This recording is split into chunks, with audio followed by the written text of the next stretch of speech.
आदित्य की जिंदगी एक सुनियोजित साजिश का शिकार बन जाती है जब एक दिन वह ऑफिस पहुंचता है और पाता है कि उस पर एक ऐसा आरोप लगाया गया है जिससे उसका पूरा जीवन, उसकी मेहनत, उसका भरोसा और उसका मान सम्मान एक झटके में मिट्टी में मिल गया है। इस इल्जाम की नींव रखती है सौम्या, जो बाहर से भले ही एक शांत और सौम्य स्वभाव वाली महिला लगती हो, लेकिन अंदर से वह एक ऐसी आग से भरी होती है जो किसी की भी जिंदगी को झुलसा सकती है। सौम्या को आदित्य और मंगल की निकटता हमेशा खटकती थी, और जब उसे यह पता चलता है कि दोनों एक ही ऑफिस में काम कर रहे हैं, तब उसके अंदर बैठी ईर्ष्या और असुरक्षा की भावना उसे एक काले रास्ते पर ले जाती है। वह इस बात से परेशान होती है कि कहीं आदित्य दोबारा मंगल के करीब न आ जाए, कहीं उनका पुराना रिश्ता फिर से न जुड़ जाए। उसे लगता है कि अगर आदित्य मंगल के साथ दिन रात एक ही जगह पर काम करेगा तो दोनों के बीच की दूरियां फिर से मिट सकती हैं। इस डर और असुरक्षा के चलते सौम्या एक ऐसा प्लान बनाती है जो आदित्य को सामाजिक रूप से खत्म कर सकता है।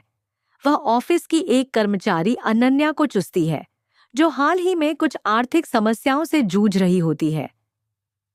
अनन्या एक महत्वाकांक्षी लेकिन भ्रमित लड़की होती है, जिसे सही और गलत का अंतर तब तक दिखाई नहीं देता जब तक उसमें पैसा शामिल न हो। सौम्या उससे संपर्क करती है, उसे पैसे का लालच देती है और कहती है कि अगर वह आदित्य पर मॉलेस्टेशन का आरोप लगाएगी तो उसे एक बड़ी रकम मिलेगी, साथ ही उसे आगे और भी फायदे मिल सकते हैं। अनन्या शुरुआत में घबराती है, लेकिन जब सौम्या उसकी कमजोर नसों को छूती है, जैसे उसकी माँ की बीमारी, भाई की पढ़ाई, मकान का किराया, तब वह आखिरकार सौम्या की बात मान लेती है। उस रात सौम्या और अनन्या मिलकर पूरे प्लान की रूपरेखा तय करती हैं।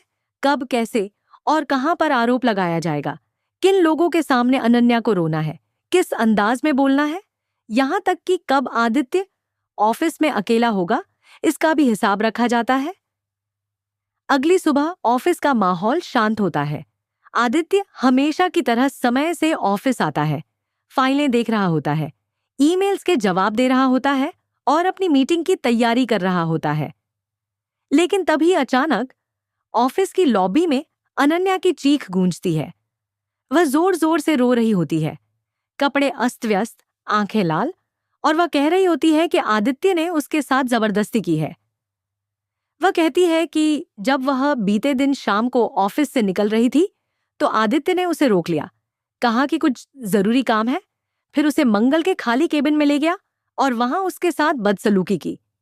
यह सुनते ही सभी लोग सन्न रह जाते हैं। कोई बोल नहीं पाता, हर कोई बस आदित्य की ओर देखता है। आदित्य को खुद समझ नहीं आता कि यह सब क्या हो रहा है। उसकी आंखें हैरानी से फटी रह जाती हैं और वह बार बार कहता है, अनन्या, तुम क्या कह रही हो? यह झूठ है, मैंने तुम्हारे साथ कुछ नहीं किया। कपिल सबसे पहले बोलता है, आदित्य, हमें अनन्या की बात सुननी चाहिए, शायद वो सही कह रही हो। और यही बात ऑफिस के बाकी लोग भी मान लेते हैं।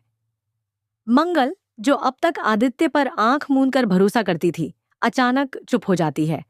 वह कुछ नहीं कहती, लेकिन उसकी आंखों में डर और संदेह साफ झलकने लगता है। आदित्य को यकीन नहीं होता कि वह लोग जिनके साथ उसने सालों काम किया, जो उसके दोस्त कहलाते थे, वे सब एक झूठे इल्जाम पर उसका साथ छोड़ रहे हैं। लेकिन साजिश तो बस शुरू हुई थी। सौम्या, जो ऑफिस में मौजूद नहीं होती, दूर बैठकर मोबाइल पर ऑफिस ग्रुप्स के मैसेजेस पढ़ती रहती है और हर अपमानजनक टिप्पणी पर संतोष की एक गहरी सांस लेती है। अब ऑफिस मैनेजमेंट एक इमरजेंसी मीटिंग बुलाता है। आदित्य को सस्पेंड कर दिया जाता है और एक इंटरनल इन्वेस्टिगेशन कमेटी गठित की जाती है। अनन्या को पूरी स्वतंत्रता दी जाती है कि वह अपनी बात खुलकर रख सके। वह रोती है, नाटकीय अंदाज में खुद को पीड़िता के रूप में पेश करती है और आदित्य की छवि एक खलनायक के रूप में गढ़ देती है। जांच में आदित्य से तीखे सवाल पूछे जाते हैं, उसकी हर गतिविधि की जांच होती है, ऑफिस के सीसीटीवी फुटेज तक देखे जाते हैं। लेकिन सौभाग्यवश उस केबिन के कैमरा उस दिन खराब था और यही सौम्या का प्लान भी था। आदित्य अकेला पड़ता जाता है, कोई दोस्त नहीं, कोई समर्थन नहीं, सिर्फ उसका अपना आत्मबल और सच्चाई उसका साथ दे रही होती है। इसी बीच सिमी नाम की एक और कर्मचारी जो अनन्या की सहेली मानी जाती थी को शक होता है। उसे लगता है कि कुछ गड़बड़ है। उसे याद आता है कि उस दिन ऑफिस से निकलते वक्त उसने अनन्या को सौम्या से फोन पर बात करते सुना था। कुछ पैसे और प्लानिंग की बातें हो रही थी। वह चुपचाप दोनों की गतिविधियों पर नजर रखने लगती है और एक दिन वह सौम्या और अनन्या की बातचीत रिकॉर्ड कर लेती है, जिसमें दोनों इस साजिश की बात साफ साफ कर रही होती हैं। सिमी डरती है, लेकिन अंततः वह यह रिकॉर्डिंग आदित्य को देती है। जब आदित्य यह सब सुनता है तो उसकी आंखों में राहत के आंसू आते हैं। उसे लगता है शायद अब न्याय मिलेगा। अब उसके पास एक मौका होता है। वह रिकॉर्डिंग लेकर इन्वेस्टिगेशन कमेटी के सामने जाता है। सबूत सुनाए जाते हैं। अनन्या का चेहरा फीका पड़ जाता है। सौम्या घबरा जाती है। जांच कमेटी फैसला सुनाती है। आदित्य निर्दोष है। उस पर लगाए गए आरोप झूठे हैं और यह सब एक गहरी साजिश का हिस्सा था। सौम्या और अनन्या दोनों के खिलाफ कार्रवाई होती है। अनन्या को नौकरी से निकाल दिया जाता है